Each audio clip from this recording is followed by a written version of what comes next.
Hi, do you ever get confused between terms like heavy cream, clotted cream, butter, buttermilk, clarified butter, ghee, and so on and so forth?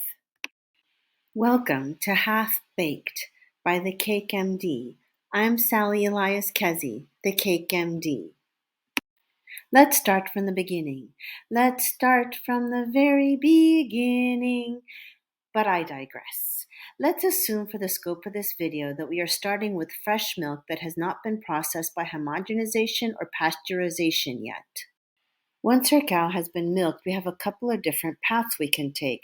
If we want to skim the cream off the milk first, then we can either let the milk separate naturally by gravity, which will result in the heavy cream rising to the top and leaving the milk at the bottom, or use a centrifuge to spin it rapidly. This will also separate the cream from the now skim milk, which will contain less than 1% fat.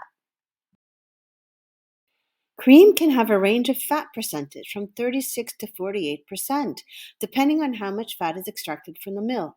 Heavy cream in the US has about 36%, while double cream in the UK is about 48%. At this point, the cream is in liquid form, but if either heavy or double cream is whipped for a brief time, you will get whipped cream, which is super yummy.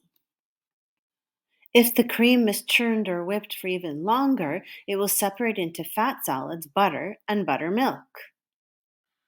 I'm sure you know what butter is used for, but did you know that, contrary to its name, buttermilk only has a small amount of fat in it, about 90% water, a small amount of the milk sugar lactose, and a small amount of the milk protein casein? But buttermilk is rich in vitamin B12, riboflavin, and calcium, and can be consumed on its own, although now it is more often used in baking sweetbreads, cakes, and pancakes.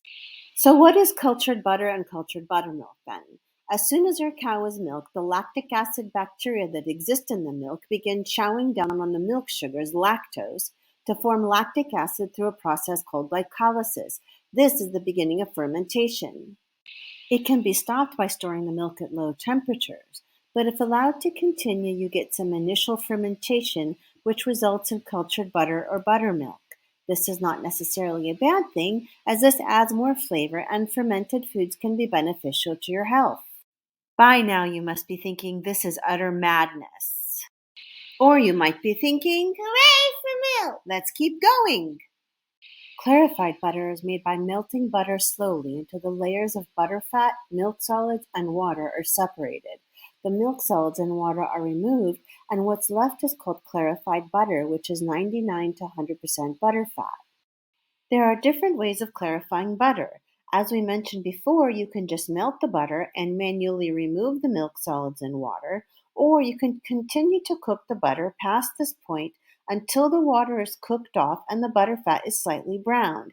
This is called ghee in India or samna in Middle Eastern countries. OMG! What is the point of all this? Why can't everyone just drink milk and be done with it? Well, clarified butter was and still is very important where food storage and preservation is an issue. When you clarify butter or render lard, dehydrate fruit, or cure beef, you are removing water, which makes it possible to store the food at room temperature for long periods of time without spoiling. Let's back up and choose a different path with our milk instead. Instead of skimming the cream from the milk first, we can use a different process that involves scalding the milk, barely boiling it, then cooling it, and we'll get a different result. In this process, the cream rises to the top in a thick clotted layer and you can easily remove it. The skim milk is left behind. You may have heard the term clotted cream in terms of scones, such as the cream should go first, rubbish, the jam goes first, no, the cream. But it may have actually been the Phoenicians who introduced clotted cream to the Brits. I feel you, my brother. My people's stuff was appropriated by the Brits too. The Brits loved clotted cream because of its long shelf life. It was said that even the breath of a witch could not turn it sour.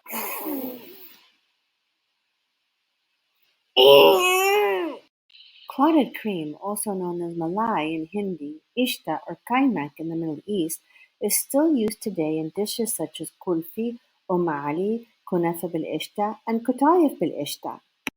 I hope you enjoyed this quick overview about milk and milk products. If you would like to see more videos like this one, please like and subscribe to my channel. See you next time!